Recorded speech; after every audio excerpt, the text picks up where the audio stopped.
Hello बच्चों, edu science के online platform पर आपका स्वागत है। बीएससी और बीएससी बीएड सेकेंड ईयर की मैथमेटिक्स हम पढ़ रहे थे। पिछले लेक्चर में अपन ने कुछ थ्योरम डिस्कस करी, एक थ्योरम और बाकी है आपकी। उससे पहले मैं कुछ एक दो क्वेश्चन डिस्कस करूंगा, उसके बाद अपन थ्योरम पे आने वाले हैं। एक्सरसाइज अपनी 6th है और 6th एक्सरसाइज का क्वेश्चन नंबर 3 और क्वेश्चन नंबर 5 दोनों के दोनों एक जैसे ही लगभग लगभग है ना। देख लीजिएगा आप, एक्सरसाइज 6 का क्वेश्चन नंबर 3 और क्वेश्चन नंबर 5 राजस्थान 2015 में पूछा जा चुका है। ठीक है, और क्या कह रहा है पहले समझो। एक फंक्शन दे रखा है आपको f(x = x³), ठीक है। f(x = x³) एक फंक्शन दे रखा है जो कि इंटरवल दे रखा है अंतराल 0, a पर a>0। तो प्रूव करना है कि f जो है वो रीमान इंटीग्रेबल है, मतलब f हमारे क्या है, रीमान समाकलनीय है। और 0 to a f(x) dx का लेकर आना है a⁴/4। ऐसे एग्जाम्पल अपन पहले भी कर चुके हैं और इसको अपन सॉल्यूशन देखिएगा। फंक्शन f को या फलन f को मुझे रीमान समाकलनीय दिखाना है, मतलब रीमान इंटीग्रेबल दिखाना है। तो रीमान इंटीग्रेबल दिखाने का तरीका क्या होता है कि सर लोअर रीमान इंटीग्रेशन और अपर रीमान इंटीग्रेशन दोनों क्या होने चाहिए, इक्वल होने चाहिए। अब जो लोअर रीमान इंटीग्रेशन है या निम्न रीमान समाकलन है वो किससे आता है, हमारा निम्न रीमान समाकलन किससे आता है, LFP से आता है। और अपर रीमान इंटीग्रेशन किससे आता है, UFP से आता है। ठीक है ना, तो चलेगा पहले अपन UFP LFP निकालेंगे। तो इंटरवल मुझे क्या दे रखा है कि सर फंक्शन f(x) आपको दे रखा है x³, ठीक है जी। और अंतराल आपको क्या दे रखा है, इंटरवल, कि सर इंटरवल हमारे पास है 0, a। पार्टीशन कर लें इसके, क्या आंसर कर लीजिए। पार्टीशन करने का तरीका बताया था मैंने आपको कि पहले आप देखिए इनमें गैप कितने कितने का रखना है। तो गैप निकालने का तरीका a-0/n, गैप निकालने का तरीका a-0/n, मतलब फर्स्ट लास्ट वाला माइनस फर्स्ट वाला अपॉन n, तो a-0/n हो गया। ठीक है, तो अंतराल है मेरे पास कितना, 0, a। तो मुझे इसके क्या करने हैं, अब पार्टीशन करने हैं। मुझे इसके क्या करने हैं, अब पार्टीशन करने हैं। ठीक है, पार्टीशन विभाजन कैसे करूंगा मैं इसके, ध्यान से सुनिएगा। सबसे पहले मैं किसको उठाऊंगा, 0 को, ठीक है, जो कि x0 है। उसके बाद a/n के टुकड़े करते चलो, a/n, 2a/n, फिर 3a/n, फिर 4a/n, और ऐसे डॉट डॉट करते हुए बीच में एक आएगा r-1a/n, ठीक है, और r/a/n आएगा, और फिर डॉट डॉट डॉट लास्ट में क्या आने वाला है, n/a/n, क्योंकि n से n कटेगा वही आपके पास n आ जाएगा। तो ये मैंने इसका क्या कर दिया, पार्टीशन कर दिया। ये मैंने इसका क्या कर दिया, पार्टीशन या फिर विभाजन कर दिया। ठीक है, पहले भी कर चुका था मैं। पहले तो मैंने देखा कि इनमें जो गैप है वो कितने कितने का है। दूसरा गैप निकालना तरीका a-0/n, सारे के सारे gap a/n a/n a/n a/n a/n के सारे के सारे। ठीक है, अब सुनिएगा आगे। r व उपअंतराल, क्या लिखा मैंने, r व उप अंतराल या आर्थ सब इंटरवल। आर्थ सब इंटरवल क्या होगा, सुनिएगा कि सर आर सब इंटरवल ये होगा कि एक तो ये वाला कौन सा, r-1 a/n, कॉमा r/a/n। ये क्या है, r व उपअंतराल या फिर आर्थ सब इंटरवल है। ये क्या है, ये r व उपअंतराल या फिर आर्थ सब इंटरवल है। ठीक है, इसकी जो लेंथ है डेल्टा r होती है, कैसे निकालते हो कि सर ये माइनस ये करोगे, और जब ये माइनस ये करोगे तो आपको बचेगा क्या कि 1a/n बच जाएगा, क्योंकि a/n की तो लंबाई थी सबकी। तो ये इसकी डेल्टा या फिर लेंथ आ चुकी है। ठीक है, अच्छा एक चीज नोटिस करो, f(x = x³ है, इंटरवल जो 0 से a तक है। तो 0 से a तक जो इंटरवल है उसमें वैल्यू तो बढ़ेंगी कि 0 फिर a/2 ऐसे लेगा ना, क्योंकि और a दे रखा है 0 से बड़ा। अरे a एक पॉजिटिव वैल्यू है, सपोज करो 2 है, तो 0 से लेकर 2 तक जाओगे और उसको क्यूब करोगे तो वैल्यू तो बढ़नी है। तो कैसा फंक्शन है ये, इंक्रीजिंग फंक्शन है, मतलब वर्धमान फलन है ये। तो यहाँ f(x = x³ कैसा है, इंक्रीजिंग फंक्शन है। f(x = x) कैसा है, इंक्रीजिंग या फिर वर्धमान फलन है ये हमारा। ठीक है जी, और जब वर्धमान फलन है तो वर्धमान फलन का मतलब क्या होता है इंक्रीजिंग का, कि सर इंक्रीजिंग का मतलब होता है सबसे पहले छोटी वैल्यू आएगी, फिर बढ़ते बढ़ते बढ़ते बढ़ते वो सबसे बड़ी हो जाएगी। सबसे पहले सबसे छोटी वैल्यू आएगी, फिर बढ़ते बढ़ते बढ़ते बढ़ते वो सबसे बड़ी हो जाएगी। तो सबसे छोटी जो वैल्यू है हमारी, सबसे छोटी जो वैल्यू है वो तो हो जाएगी इन्फिनिमम, जो सबसे पहले आएगी, और सबसे बड़ी जो वैल्यू है सबसे लास्ट में आएगी, जो क्या हो जाएगी, supremum.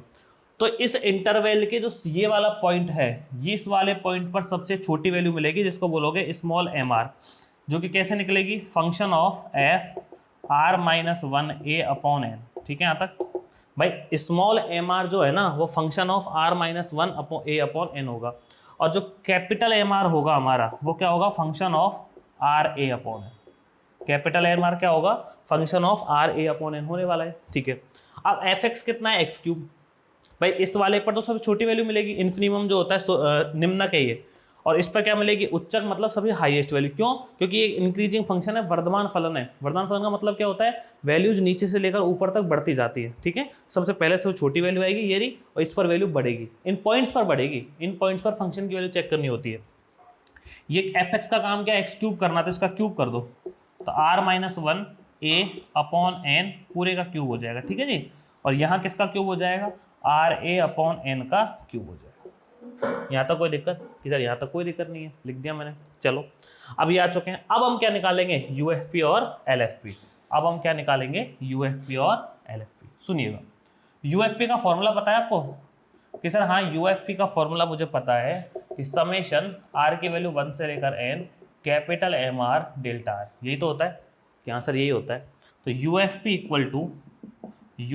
Equal to summation r की वैल्यू 1 से लेकर एन, कैपिटल एम आर कितना है कि सर, कैपिटल एम आर ये रहा, आर ए अपॉन एन का होल क्यूब, कितना, आर ए अपॉन एन का whole cube, dot delta r कितना है कि सर, डेल्टा आर है मेरे पास a upon n, delta r मेरे पास कितना है, ए अपॉन एन। चलो देखो, आर की लिमिट है तो ए से और एन से तो मतलब ही नहीं है, ए की पावर 4 और एन की पावर 4 तो बाहर आ जाएगा, ए की पावर 4 अपॉन एन की पावर 4 बाहर आ गया, अंदर बच गई आर की वैल्यू 1 से लेकर एन आर क्यूब।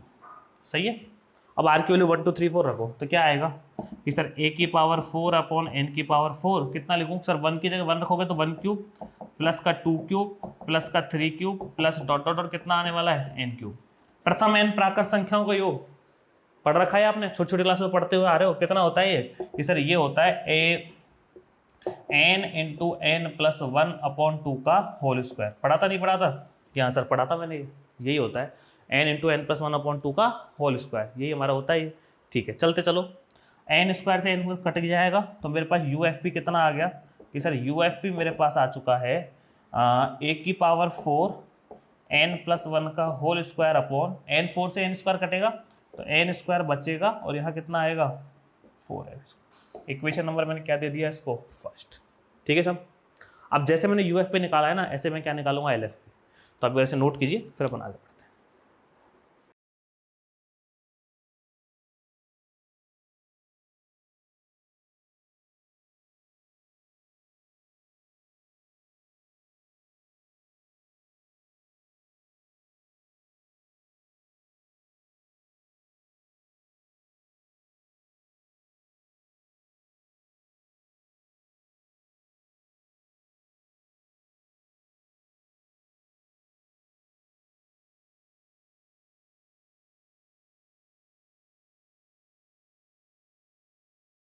आगे देखिएगा, अब अपन निकालेंगे एल एफ पी, जो कि निकलेगा स्मॉल एम आर की हेल्प से, है ना। तो एल एफ पी का फॉर्मूला क्या बनेगा कि सर, वही बनेगा समेशन आर की वैल्यू 1 से लेकर n small m r delta. ठीक है यहाँ तक कि सर, बिल्कुल ठीक, कोई दिक्कत नहीं है, ये की पावर 4 है ना। चलते चलो, यू एफ पी को साइड में लिख देता हूँ मैं ना, जरूरत पड़ेगी इसकी, डेल्टा आर की वैल्यू ए बाई एन है ही, और यू एफ पी मैंने यहाँ लिख दिया क्योंकि इसकी जरूरत पड़ने वाली है मुझे। कितना है ये, ए की पावर 4 एन प्लस 1 का होल स्क्वायर अपॉन कितना है, 4 एन स्क्वायर। ठीक है जी, और इसको मैंने यहाँ से हटा दिया। अब आ जाओ किस पे, एल एफ पी पे।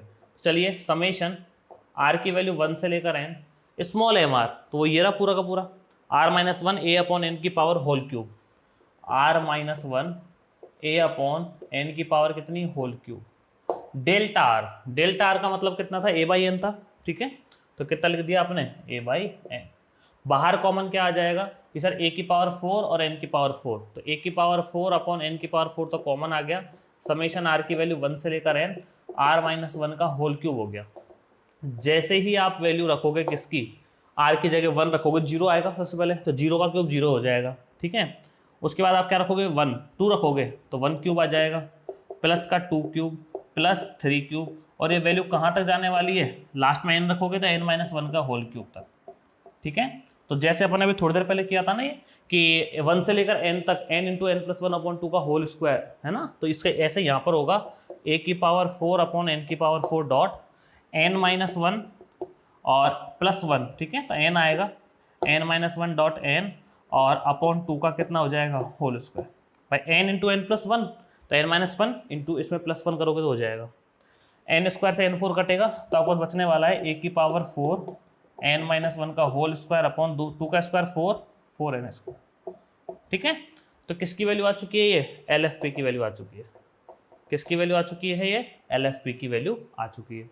तो मेरे पास UFP और LFP दोनों आ गए। लेकिन जो रीमान इंटीग्रेबल होता है या जो रीमान समाकलनीय होता है उसके लिए दो चीज़ें चाहिए होती हैं। एक चाहिए होती है लोअर रीमान इंटीग्रेशन, निम्न रीमान समाकलन, और एक होता है अपर रीमान इंटीग्रेशन या फिर ऊपरी रीमान समाकलन। तो देखिएगा यहाँ सबसे मैंने निकाला लोअर रीमान इंटीग्रेशन। फॉर्मूला बताइए कि सर 0 to a है ना, तो 0 बार से a fx dx। ठीक है जी, 0 बार टू a फॉर्मूला याद करो लोअर रीमान इंटीग्रेशन का, सुप्रीमम ऑफ किसका, कि सर LFP का सुप्रीमन, और P बिलोंग करता था किसमें, P 0, a में। हाँ या ना कि सर हाँ यही होता है। ठीक है ना, चलो वैल्यू पुट करवाइए सबकी और लिखवाइए। यही लिख रहा हूँ मैं कि 0 बार टू a fx dx। अच्छा एक तरीका और बताया था मैंने सुप्रीमम इन्फिनिमम निकालने का, याद कीजिए। जब भी आप UFP LFP निकालो सुप्रीमम कैसे निकालोगे, limit n tends to infinity लगा के। तो आपने क्या किया कि sir limit n tends to infinity, LFP कितना है मेरे पास, ये रहा a की पावर 4 n-1 का होल स्क्वायर अपॉन n की पावर 4n²। कितना है, 4n²। ठीक है, अब लिमिट लगाएं इसमें। चलो ऊपर से n² कॉमन आ रहा है, देखो अरे ऊपर से n² कॉमन आ रहा है, तो a की पावर 4 तो है ही, n² कॉमन ले लिया, 1 - 1 अपॉन n का होल स्क्वायर हो गया ये, और नीचे 4n² है ही, n² से n² कट गया। ठीक है, अब जैसे ही आप n की लिमिट इन्फिनिटी लगाओगे तो यहाँ 1/∞ होगा जो कि 0 हो जाएगा, तो 1 - 0 1 होगा, 1 का स्क्वायर कितना हो जाएगा 1, तो a की पावर कितना आ गया 4/4। ये आपका आ चुका है लोअर रीमान इंटीग्रेशन। अब निकालेंगे अपर रीमान इंटीग्रेशन। फॉर्मूला कि sir 0 to a bar fx dx is equal to infimum of UFP। ठीक है जी, फॉर ऑल p बिलोंग करेगा किसमें, P a, 0, a। याद कीजिए, सब बता चुका हूँ पहले, उसके क्वेश्चन सॉल्व कराया मैंने। एक्सरसाइज 6 का क्वेश्चन नंबर 3 और क्वेश्चन नंबर 5 दोनों एक जैसे ही है। ठीक है, 2015 में पूछा गया है। इन्फिनिमम निकालने का तरीका, लिमिट लगा दीजिए, limit n tends to infinity, UFP की वैल्यू हो रही a की पावर 4 n+1 का होल स्क्वायर अपॉन 4n²। वही n² आप यहाँ से कॉमन लोगे, n² से n² कट जाएगा, तो a की पावर 4/4 ही बचेगा। ठीक है, a की पावर 4/4। क्या दोनों इक्वल आ रहे हैं कि हाँ सर लोअर रीमान इंटीग्रेशन, निम्न रीमान समाकलन, अपर रीमान इंटीग्रेशन, ऊपरी रीमान समाकलन दोनों बराबर आते हैं। यहाँ पर here lower Riemann integration 0 to, और upper Riemann integration fx dx दोनों क्या हैं, इक्वल हैं। दोनों हमारे क्या हैं, इक्वल हैं। तो आप क्या कह दोगे कि ये रीमान समाकलनीय है। सो और इसी को ही अपन क्या बोलते हैं, इसी को ही बोलते हैं 0 to a fx dx, जो कि इक्वल किसके आ रहे हैं, ये वाले a की पावर 4/4। यही मुझे क्या करना था, proof. So function f is Riemann integrable for 0 to, Riemann integrable prove हो गया, रीमान समाकल नहीं है, और इसकी वैल्यू क्या आ गई, 4/4 भी आ गई। ठीक है, तो इस तरीके से आपके दोनों क्वेश्चन एक साथ पूरे हो गए। क्वेश्चन नंबर 3 और क्वेश्चन नंबर 5 राजस्थान 2015 में पूछे गए, इंपॉर्टेंट क्वेश्चन है, रिपीट में अभी कर नहीं रहा, आप दोबारा देख लेना वाली है ना, जो समझ में आ गया होगा, बहुत आसान। नोट कीजिए, फिर आगे बढ़ते हैं।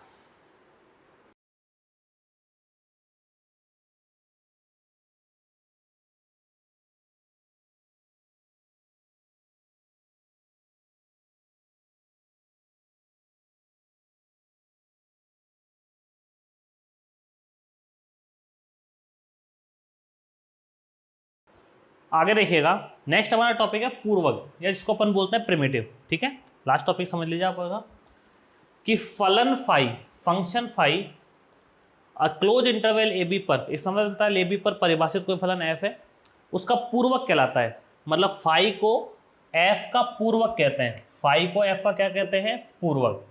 यदि phi dash x equal to कितना हो, fx हो, यदि phi dash x equal to कितना हो, fx for all x belongs to a, b। कि सर कहना क्या चाह रहा है, कहना ये चाह रहा है ये कि जैसे फाई है ना, अब वैसे आपने पूर्वक जो वर्ड है ना प्रिमिटिव, ये आपने पहले सुना होगा, इंटीग्रेशन जब पढ़ा होगा क्लास 12 वगैरह में, कहीं बार जो आपने इंटीग्रेशन पढ़ा होगा ना, वहाँ पर एक पूर्वक आता था। तो इंटीग्रल जो होता है ना, समाकल, वही पूर्वक होता है एक तरह से देखा जाए तो। कि सर कहने का मतलब ये कि f को या फाई को f का पूर्वक कहते हैं, फाई को f का पूर्वक कहते हैं यदि फाई का अवकलन करने पर या फाई का डिफरेंशिएशन करने पर क्या आ जाए, fx आ जाए। मतलब phi dash x equal to क्या हो, fx, तो फाई को क्या बोलते हैं, fx का कि सर इसको बोलते हैं हमारा पूर्वक। यदि इसका मैं दोनों तरफ इंटीग्रेशन कर दूं तो मैंने इधर भी इंटीग्रेशन कर दिया, इसका इधर भी इंटीग्रेशन कर दिया, तो इधर तो क्या हो जाएगा 5x, भाई अवकलन का समाकलन 5x रह जाएगा, उधर क्या होगा इंटीग्रेशन 5x। तो जो इंटीग्रल है ना, एक तरह से समाकलन जो है, समाकल जो है वही आपका क्या है, प्रिमिटिव है या फिर पूर्वक है। ठीक है, तो सीधी सी बात है, किसी भी फंक्शन f(x) का प्रिमिटिव जो होता है वो 5 होता है यदि f(x) इक्वल टू 5' हो। ठीक है जी, तो और क्या बोलते हैं वो इस तरह से इंटीग्रेशन ही कर रहा है यहाँ पर ये। तो ये बात आपको क्लियर हो गई होगी, समझ में आ गई होगी। अब इसी पॉइंट के ऊपर एक थ्योरम है, आप लिख लेना भले कि फंक्शन 5, इंग्लिश में नाम लिख लो, function 5 is called primitive of function f, primitive of function f defined on close interval, कौन सा a, b, if 5' equal to कितना हो f(x), जो आपका x है ना वो बिलोंग कर रहा है किसमें, a, b में। ठीक है, अब इस पॉइंट के ऊपर एक वेरी वेरी इंपॉर्टेंट थ्योरम है आपकी, जो कि एग्जाम में काफी बार पूछी जाती है। ठीक है, नोट कीजिए, फिर थ्योरम को प्रूव करते हैं। आगे देखिएगा, नेक्स्ट थ्योरम मेरे पास 6.24, जो कि वेरी वेरी इंपॉर्टेंट है और राजस्थान में 2002 में, 8 में, 12 में, 14 में, 16 में और 18 में पूछी जा चुकी है। ठीक है, बहुत इंपॉर्टेंट थ्योरम है। और इसमें अपन रीमान इंटीग्रेबिलिटी की मतलब रीमान समाकलनीयता की अपन सेकंड डेफिनेशन काम में लेंगे, जो मैं आपको बताऊं क्या होती है। देखिएगा, सुनिएगा, थ्योरम क्या कह रही है कि यदि f रीमान समाकलनीय है क्लोज इंटरवल a b पर, मतलब फलन f रीमान समाकलनीय है b पर, तथा फलन f का पूर्वक फाई, मतलब फंक्शन जो f है ना उसका पूर्वक प्रिमिटिव फाई है, जो कि इंटरवल a b पर विद्यमान है। फलन फाई जो है अंतराल a b पर क्या है, विद्यमान है। तो प्रूव करना है कि integration a to b f(x) dx equal to कितना होगा, कि sir phi b minus phi है, कि sir if function f is Riemann integrable on a, b, close interval a, b, then primitive of phi, then primitive phi of function f exists if a to b f(x) dx equal to phi b minus phi a। ठीक है, चलेगा, और सुनिएगा ध्यान से। अब ये बार बार कह रहा है कि जो फलन f का पूर्वक फाई है ना, ये बार बार कह रहा है आपसे कि सिंस फलन f का पूर्वक कौन है, फाई है, कि primitive the primitive of function f is 5, primitive of function f is 5, function f is 5, primitive of function f is 5, मतलब फलन f का प्रिमिटिव या पूर्वक कौन है, 5 है। ठीक है, चलो सर ये बात मान ली आपकी। तो लिखने का तरीका क्या होता है कि sir 5' equal to f(x) for all x belong करता है किसमें, a, b में। यहां तक कोई दिक्कत है कि सर कोई दिक्कत नहीं है भाई। 5' इक्वल टू क्या होता है, f(x) for all x belong करता है किसमें, a, b में। अब मुझे एक बात बताइए कि जो फंक्शन f है वो तो रीमान इंटीग्रेबल है कि नहीं है सर? हाँ, कि since function f is Riemann integrable on close interval a, b। ठीक है, मतलब फलन f समवर्त अंतराल a b पर रीमान समाकलनीय है, तो निश्चित रूप से फलन f विद्यमान भी होगा, परिभाषित भी होगा, डिफाइंड होगा नहीं होगा, किस तरह होगा। अब जब फंक्शन f रीमान इंटीग्रेबल है तो f(x) ही तो 5' के इक्वल है भाई। जब फंक्शन f रीमान इंटीग्रेबल है तो f(x) ही तो 5' के इक्वल है। तो ये इंप्लाइज करके हम लिख सकते हैं क्या कि सर जो 5x होगा ना वो भी क्या होगा, रीमान इंटीग्रेबल होगा। कि हाँ सर बिल्कुल सही है आपकी ये बात। तो भाई फंक्शन f a b पर रीमान इंटीग्रेबल है और f(x) इक्वल टू 5x के, तो 5x भी क्या होगा, रीमान इंटीग्रेबल होगा, रीमान समाकल नहीं होगा। सही है सर, यहाँ तो कोई दिक्कत वाली बात नहीं है। और फॉर ऑल x बिलोंग कर रहा है किसमें, वही a, b में। यहाँ तक भी कोई दिक्कत नहीं है, बात बिल्कुल सही है। ठीक है ना। अब 5x पे सारा काम करेंगे अपन, सारा काम किस पे करेंगे, 5x पे। कि सर किस तरीके से, देखिएगा कि देन देयर एग्जिस्ट, ऐसा जो लास्ट में लिख देंगे अपन ने पार्टीशन कर रहे हैं इसके p, और पार्टीशन किस तरीके से, वही शुरुआत में किससे, x0 से, कि सर a बराबर तो x0, उसके बाद x1 x2 dot dot dot, बीच में xr-1 xr भी आएगा, और डॉट डॉट डॉट लास्ट में कितना आएगा, xn इक्वल टू b। ये मेरे पास आता चला जाएगा भाई। सबसे पहले x0, फिर x1, फिर x2, फिर x3, फिर डॉट डॉट xr-1 xr, और लास्ट में xn इक्वल टू कितना आ गया मेरे पास, b हमारे पास आ चुका है। ठीक है, तो ये मैंने क्या कर दिए, जो क्लोज इंटरवल a b है ना, इसके मैंने पार्टीशन कर दिए। क्लोज इंटरवल ए बी, समवर्त अंतराल ए बी के मैंने क्या कर दिया, विभाजन कर दिया यहाँ पर हमारे पास, ठीक है ना। ठीक है, चलो विभाजन सर आपने कर दिए। अब रीमान इंटीग्रेबिलिटी की जो सेकंड डेफिनेशन है उसको समझिएगा, वो क्या होती है, ठीक है। बता रहा हूं मैं आपको कि रीमान समाकलनीयता की सेकंड परिभाषा, डायरेक्ट लिख देना कि सेकंड डेफिनेशन से, बाई सेकंड डेफिनेशन, द्वितीय परिभाषा क्या होती है, सुनिएगा कि सर वो होती है there exist epsilon greater than 0 such that, मतलब एक एप्सिलॉन ग्रेटर देन 0 इस प्रकार विद्यमान होगा कि, इस प्रकार विद्यमान होगा कि, और एक जाई आर ले रहा हूं मैं जो बिलोंग कर रहा है किसमें, XR - 1 XR में, जो आरवा उपअंतराल है ना आपका, अरे जो आरवा उपअंतराल है आर सब इंटरवल, उसमें से कोई एक वैल्यू कौन ले ली मैंने, जाई आर ले ली, ठीक है।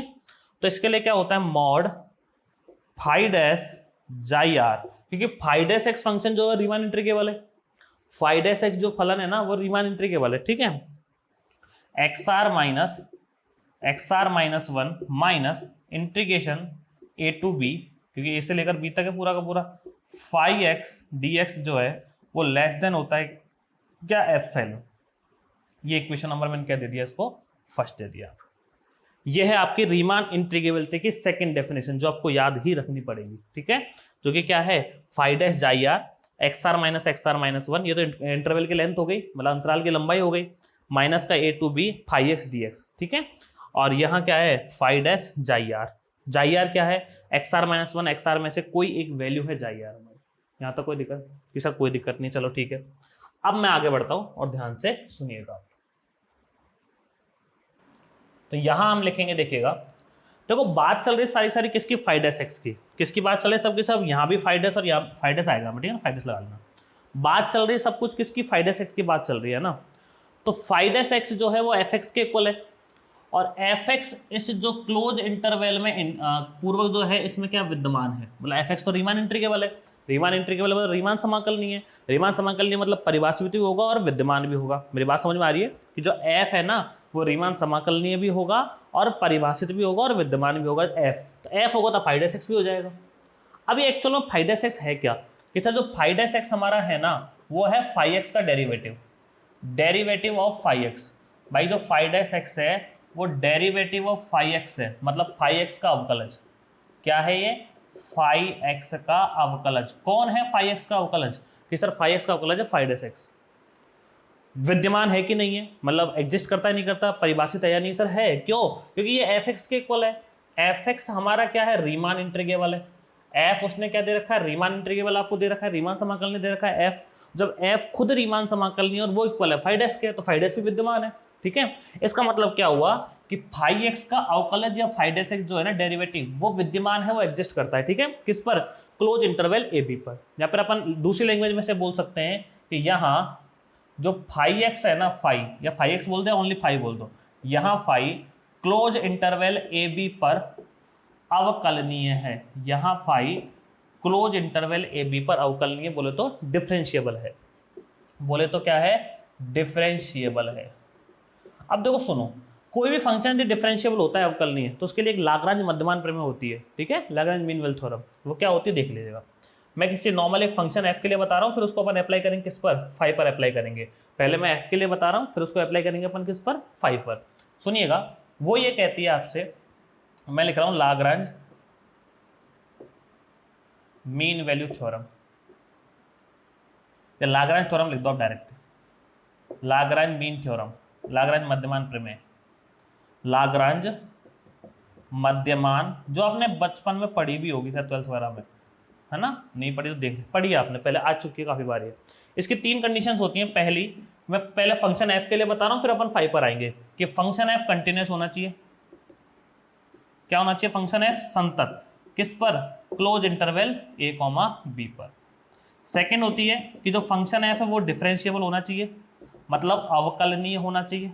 देखो सीधी सीधी बात है, कोई function f close open interval a b पर कोई भी फलन एफ यदि डिफरेंशिएबल अवकलनीय है ना तो कंटिन्यूस संतत तो अपने आप ही हो जाएगा। पहले पढ़ चुके हो आप कि कोई भी फलन यदि अवकलनीय है तो संतत तो होना ही है।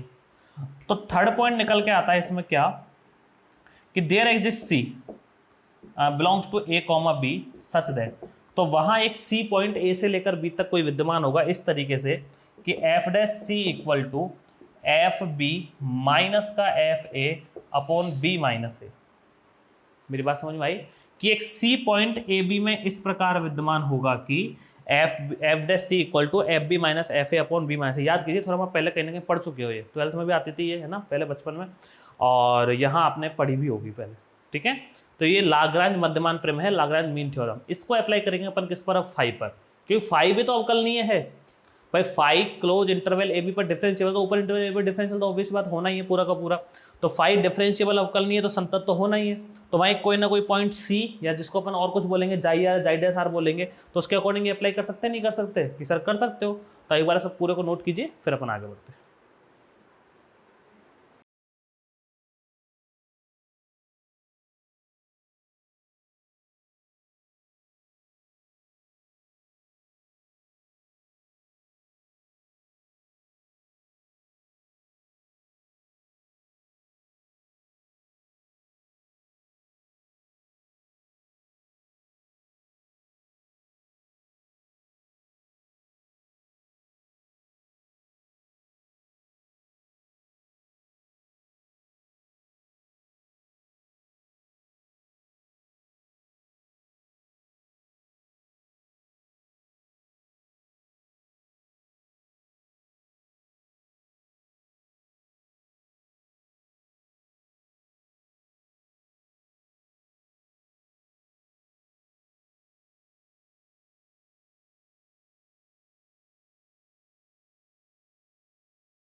आगे देखिएगा, तो जो फंक्शन एफ है ना हमारा, फलन एफ, उसको मैं फाई से कंपेयर कर रहा हूँ, मैं तुलना कर रहा हूँ। देखो सुनो, फाई यहाँ पर अवकलनीय है, फलन एफ अवकलनीय है, ठीक है, डिफरेंशिएबल है वाला। तो जहाँ जहाँ एफ है वहाँ फाई रख दूँ। बस एक पॉइंट मुझे सी चाहिएगा ए बी के अंदर। बुक वाले ने उसको जाई डैश आर मान रखा है, बुक वाले ने क्या मान रखा है, जाई डैश आर। तो सबसे पहले तो मैं क्लोज इंटरवल उठाता हूँ, कौन सा, x r minus 1 comma x r, ठीक है जी। और इस क्लोज इंटरवल में एक पॉइंट मान रहा हूँ मैं जाई डैश आर। लेट एक पॉइंट मान लिया जाई डैश आर, जो कि किस में बिलोंग कर रहा है, x r minus 1 comma x r में, ठीक है। अरे ठीक है, चलो सर। तो Lagrange minimal theorem complete apply हो रही है, तो क्या लिखूं, एफ डैश सी। तो एफ डैश सी का मतलब क्या हुआ कि सर एफ डैश जाई dash r phi, sorry f dash c है ना, तो फाई की तुलना एफ से कर रहा हूं मैं, तो फाई डैश कि सर फाई डैश जाई आर का डैश, ठीक है, इक्वल एफ बी, मतलब फाई बी बोले तो एक्स आर, माइनस का एफ ए मतलब phi x r minus 1 upon कितना, x r minus x r. यहाँ तक कोई दिक्कत कि सर कोई दिक्कत नहीं है, ठीक है। आगे बढ़ता हूँ, ध्यान से सुनिएगा। तो मैं क्या करूँगा आगे, देखो इसको जाई आर ही ले लो, ठीक है, कोई दिक्कत नहीं है। इस पूरे को उठा के मैं इधर ले जाता हूँ, तो मेरे पास आएगा फाई डैश जाई r x r minus 1 equal to phi x r minus phi x r minus. कोई दिक्कत है कि सर कोई दिक्कत नहीं है। इक्वेशन नंबर मैंने दे दिया 2। अब इक्वेशन नंबर 1 में इक्वेशन नंबर 2 का यूज करूंगा, लेकिन उससे पहले मुझे कुछ छोटे मोटे काम करने, देखिएगा ध्यान से, देखते चलो। एक काम और करिएगा आप सभी लोग, यहाँ पर समेशन लगाइएगा, यहाँ पर आप लोग सब क्या लगाइएगा, समेशन मोड के अंदर, कि समेशन आर की वैल्यू 1 से लेकर n, यहाँ पर समेशन और लगाइएगा ना सब लोग। चलो अब यहाँ समेशन है, लेकिन यहाँ समेशन नहीं है, तो समेशन लेकर आओ। तो मैंने इधर भी समेशन लगा दिया, आर की वैल्यू 1 से लेकर n, फाई डैश जाई r x r minus 1 equal to summation r की वैल्यू 1 से लेकर n, phi x r minus का फाई एक्स आर माइनस। कोई दिक्कत, कोई दिक्कत नहीं है, ठीक है। चलो अप्लाई करो। सबसे पहले क्या रखोगे, आर की वैल्यू 1 रखोगे, तो यहाँ 1 ये 0 हो जाएगा, ठीक है। तो क्या बनेगा ये कि सर फाई एक्स 1 माइनस का फाई एक्स 0, फिर प्लस का चिन्ह अब रखोगे 2, तो फाई एक्स 2 और कितना माइनस का फाई एक्स 1। उसके बाद रखोगे 3, तो फाई एक्स 3 माइनस का फाई एक्स 2, और डॉट डॉट आगे चलता जाएगा, लास्ट में क्या आने वाला है, फाई एक्स एन माइनस का फाई एक्स एन माइनस 1, ठीक है। कुछ कट रहा है क्या कि सर सब कट रहे हैं, इससे ये कट गया, इससे ये कट गया, एन माइनस 1 वाला कट गया, तो वही बचेगा लास्ट में, एक तो फाई एक्स एन बचेगा, एक तो क्या बचेगा फाई एक्स एन माइनस का क्या बचेगा 5x0 बचने वाला है। 5xn बोले तो कि सर 5b, और 5x0 बोले तो 5a। इक्वेशन नंबर क्या दे दिया इसको मैंने 3। भाई 5xn बोले तो 5b, xn बोले तो b और x0 बोले तो a। यहाँ पर समीशन आपको लगाना था, ठीक है। चलो अब इक्वेशन नंबर 3 का यूज करूंगा इक्वेशन नंबर किसमें 1 में। तो देखिएगा बाई इक्वेशन नंबर 1, तो मॉड मैंने लगाया, ये पूरे के पूरे को मैंने सॉल्व कर लिया, ये रही वैल्यू कितनी 5b माइनस 5a। तो क्या लिख दिया मैंने यहाँ पर 5b माइनस का 5a माइनस इंटीग्रेशन a से b 5x dx और लेस देन कितना आ जाएगा एप्सिलॉन। आप एक चीज़ नोटिस करिए, मैंने आपको पहले भी काफ़ी बार बताया था, पिछली वाले थ्योरम में भी ये आए थे यूज यहाँ पर एप्सिलॉन वाला। एप्सिलॉन एक अल्प धनात्मक राशि है। एप्सिलॉन एक क्या है, अल्प धनात्मक राशि, ठीक है ना। बोले तो स्मॉल पॉजिटिव क्वांटिटी है, बहुत ज़्यादा स्मॉल पॉजिटिव क्वांटिटी। तो स्मॉल पॉजिटिव क्वांटिटी तो जीरो के पास में होगी, ये वैल्यू मॉड में तो ये भी पॉजिटिव होगी। भाई स्मॉल पॉजिटिव क्वांटिटी है तो जीरो के पास, ये सॉरी 5 है यहाँ पे, अरे यार ये 5 है 5, इसको 5 करिएगा सभी लोग। ये 5 है 5, ठीक है ना। 5 यहाँ समेशन है और यहाँ 5 है, वो जब पहले मिटा दिया तो उसको लिखने के बाद में रह गया था। दोबारा सुनने कहने क्या चाह रहा हूँ, एप्सिलॉन जो है वो अल्प धनात्मक राशि है, मतलब स्मॉल पॉजिटिव क्वांटिटी है एप्सिलॉन हमारा।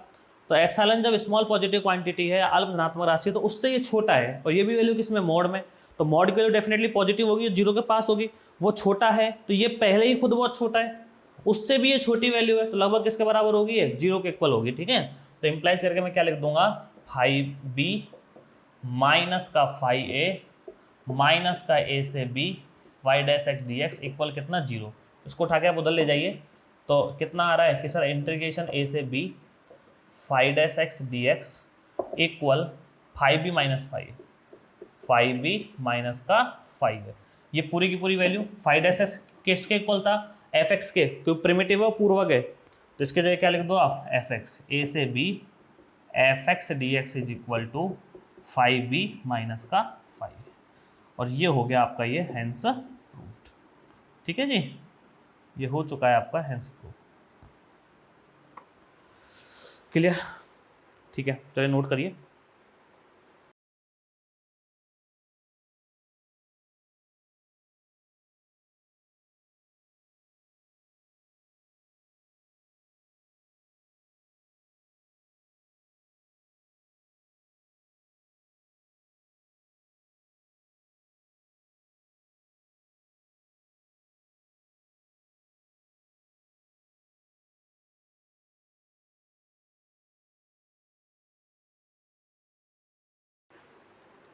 ठीक है बच्चों, आज की क्लास में इतना ही।